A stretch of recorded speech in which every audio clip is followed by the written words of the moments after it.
Here we go. I wish I would have filmed this morning because we just did like this mad dash of all these crazy things. So we made a yummy shepherd's pie for dinner because tonight we have really cool guests coming over. We have the guests of the house coming. Meet Malcolm and Jenny, a wonderful couple that we met here on Lake Rotorua when we did our home exchange, and little did we know we were going to be spending so many wonderful moments with them here in New Zealand. We are growing up without borders, a family of 5 traveling to every country in the world. It all began with a 5-week trip to Europe back in 2013, which then led to us traveling to now 6 continents in 98 countries. Take a road and a road to the open air. Anytime and a place, and I'll meet you there. We've been blessed to spend many months here in New Zealand and explored everything from the very top to the very bottom.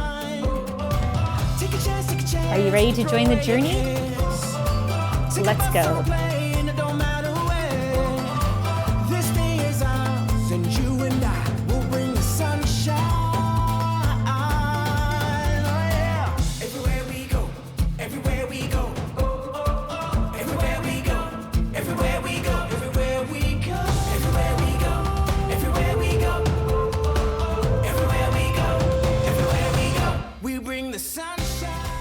Which is really cool. So we were making them, well, Angelique and Chloe made a cheesecake, like a really yummy white chocolate cheesecake. We made shepherd's pie, and we were doing these mad dash, working, doing all these things all at the same time. And right now we're on our way into town. We're gonna go visit what's called the Buried Village, which is an area, well, you'll see really soon, but basically kind of like Pompeii, where the volcano erupted and the whole city disappeared.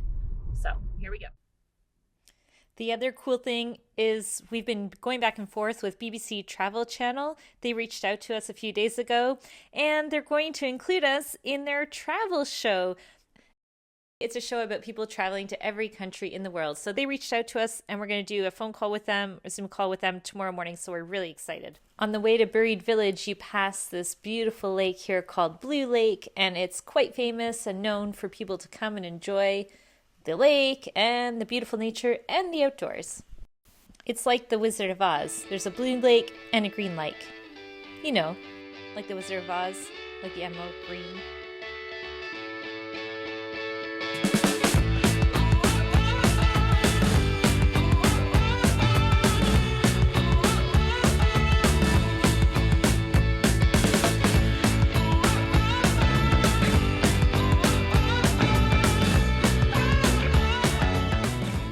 So the Buried Village is kind of like Pompeii in Italy.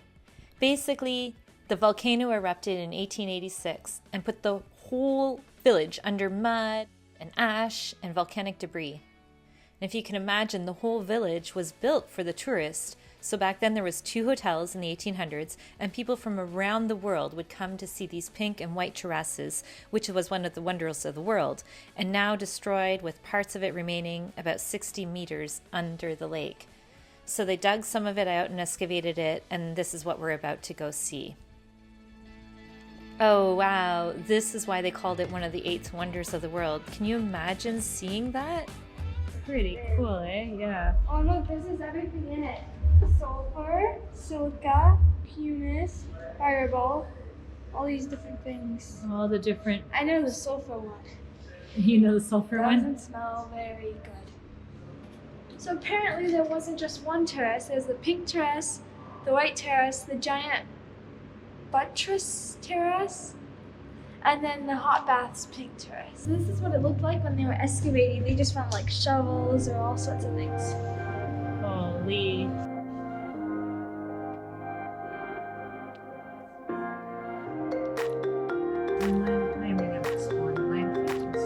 And before he settled on the shores of Lake Tarawera, his journey started at the edge of this lake. As he was standing here, we had an amazing guide, Teresa, who started to explain to us the whole overview of the area and what it was like prior to Mount Tarawera erupting.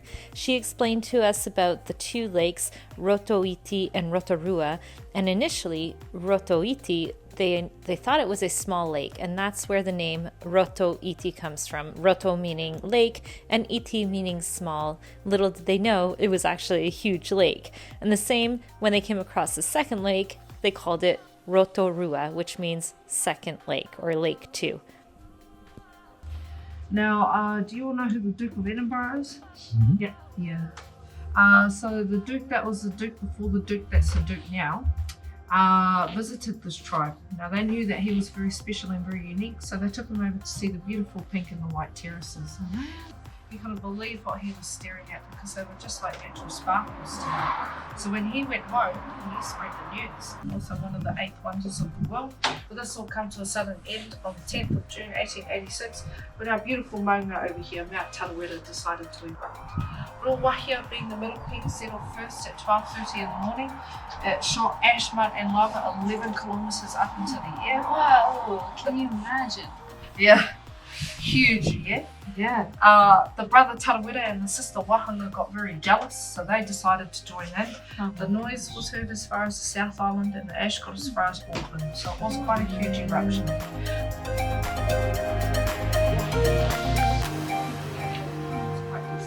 It was really nice because we went around the whole grounds and Teresa explained to us some of the different stories of the people who lived in the village and possibly some legends or maybe even true. We'll leave that up to you to decide. Turned to everybody and she said, no, there shouldn't be. We're the only ones that take you to and from the pink and white terraces. As they all turned back around, that mist disappeared and so did the canoe. They call it the phantom canoe because it was a canoe on the water that wasn't actually there. These were all presented to this gentleman here. That's exactly why he had said those words. 3 days later, Mount Tarawera erupted and buried him alive in his home. The rescuers came and started to dig him out. His family said, nah, leave him in there. The reason why they said this is because they blamed him for why Mount Tarawera erupted. So I don't know if you know this, but in the Māori culture, it's sacred to the point where we're not allowed to cut it after 6 o'clock. It was the same for this gentleman here. The European doctors didn't know that and they shaved all his hair off. On the 1st of July 1886, he had died. Some people believe it's because they shaved his hair, and others believe it's because he was 110 years old. So you can believe either story. Wow. Which one do you believe? Girls? The hair. The hair? Oh, she believes the hair. Which one do you believe? Oh, I think it was because he's old. He was 110 years old. Yeah. Unless that was just a joke.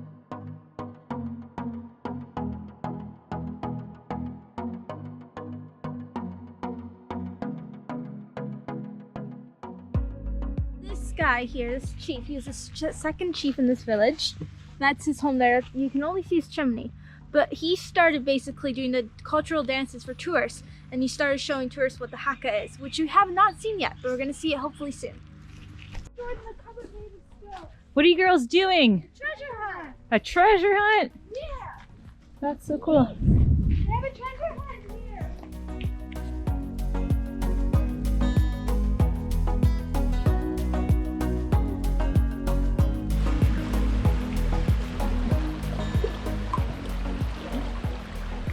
I just can't get over how magical the trees look. Like, you always feel like you're in like Pandora or a magical movie like that.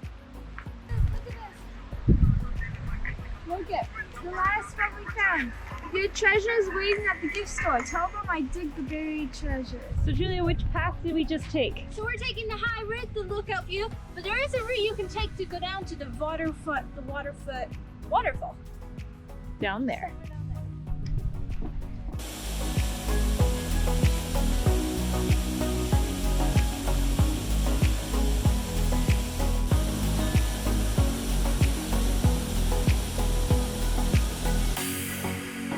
Look at that. You guys see the rainbow?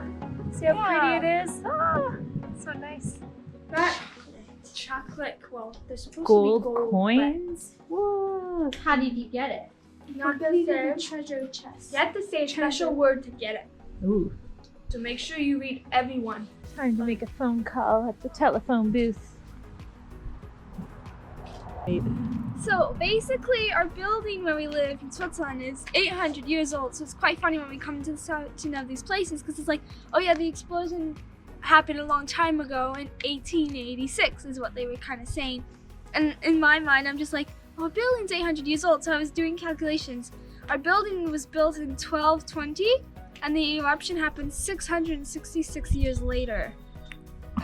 It's pretty cool because they even have like the royal post still here, like you would see in the UK.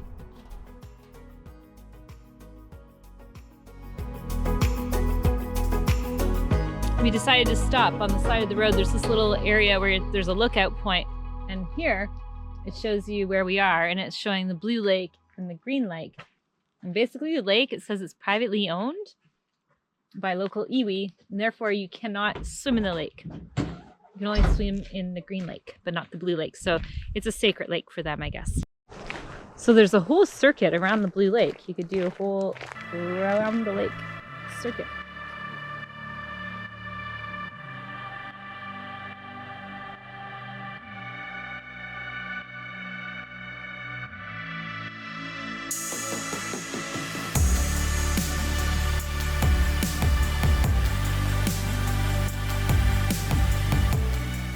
All right, figured it out. You park over there, and this is the lookout.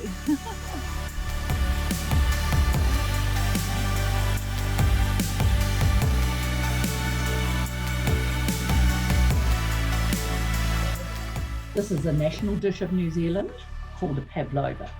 Australians like to claim it as their dish, but it's definitely a New Zealand dish. Thanks so much for watching our video of Rotorua, the more cultural and geothermal areas. Please subscribe and give us a big thumbs up.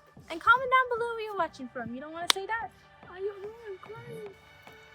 Thanks for watching our tour of Rotorua and the geothermal areas, as well as the Maori Coast Trail. Don't forget to subscribe and give us a big thumbs up. And comment down below where you're watching from. We'll see you next time. Bye!